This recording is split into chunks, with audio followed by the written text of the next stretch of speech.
written about virtual reality being able to give people transcendent experiences, that it's similar to the effects achieved on psychedelics. Right, that's interesting, isn't it? McKenna talked about that a long time ago. He said he thinks that one day they'll get to a point where they can create something visually and it'll bring you into that place, that they'll be able to recreate it with sufficient technology. Here's VR is as good as psychedelics at helping people reach transcendence.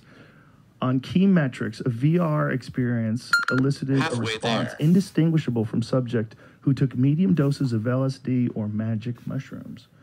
That's wild. Yeah, well... If they just keep getting better at it, that's like... If you can get someone who's been there and knows what it looks like, and then is a good artist who can recreate it, because I've seen some DMT art before that's so close. It's like, oh, wow, that's so close. Right. You know, it seems like it. Of course, Alex Gray. Like, Alex Gray stuff. It's like some of it is so tryptamine-like, you know? Well, it's important to note that they talk about medium doses of LSD or psilocybin. Right. So you get a good feeling, but you're not hallucinating. Yeah, you may not really be fully tripping out. What they're doing, what kind of VR experience it would be? Like, what is the images they're showing you? What is the sound they're playing for you that's allowing you to get to these states? The guy that made this one did it after he had halfway there experience. Wow. Right here, he says he fell off. There, read that. Okay, he says, I knew that the intensity of the light was related to the extent to which I inhabited my body, he recalls.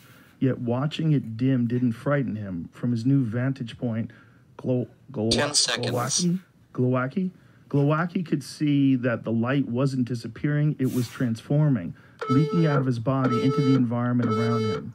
This realization, which he took to signify that his awareness could outlast and transcend his physical form, brought Glowacki a sublime sense of peace. So he approached what he thought was death with curiosity, what might come next. So since his accident, an artist and computational molecular physicist, his work to recapture that transcendence. Okay, so he had some wild near-death experience, and he's trying to recreate that with halfway VR. There. So that's interesting because that's not even he's not even talking about a drug experience. So he could be. Right. Yeah, Maybe. you know, we've been studying, or there's a group at University of Michigan that's been looking at endogenous DMT that's made in the mammalian brain, and it increases during death. And 10 especially seconds. it increases in the visual part of the brain. You know, so it So could they be, know that for a fact.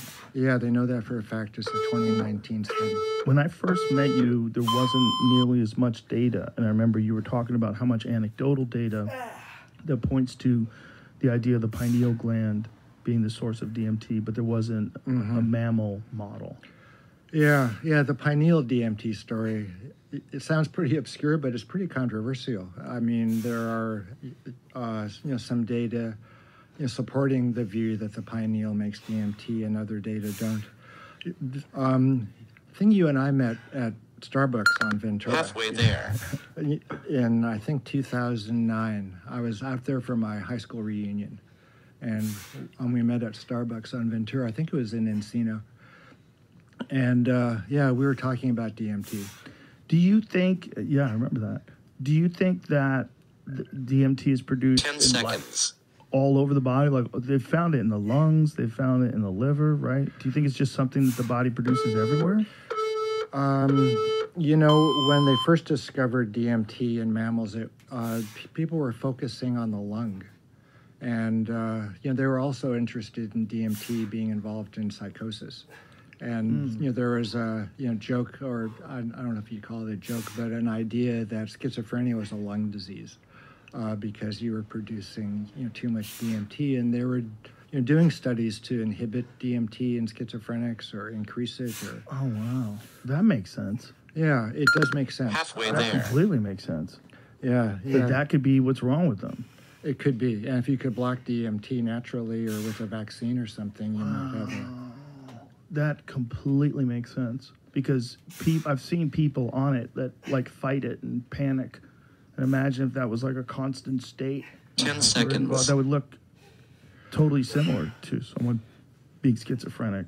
If it was a constant state, you'd have to come up with some ideas about what was going on, and I think Last round. that possibly would then lead to the delusions, the crazy ideas about what's going on. Yeah, that makes sense. Wow. Well, so we found DMT in the rodent pineal in 2013. The group at the University of Michigan. So it proved or established the validity of that idea that the pineal makes DMT. But this study in 2019 that I was mentioning, where DMT goes up after death in the visual Halfway there. cortex, they looked again for pineal DMT and they couldn't find any. And what they believe is that the original paper described the DMT in the brain, which was snagged on the way in and out of the pineal gland. But even more interesting, I think, than the pineal making DMT, 10 the seconds. brain makes DMT in quite high levels, comparable to even serotonin. Wow. And it could be there's a DMT neurotransmitter system in the brain, Well which is done. like a serotonin neurotransmitter system. What is the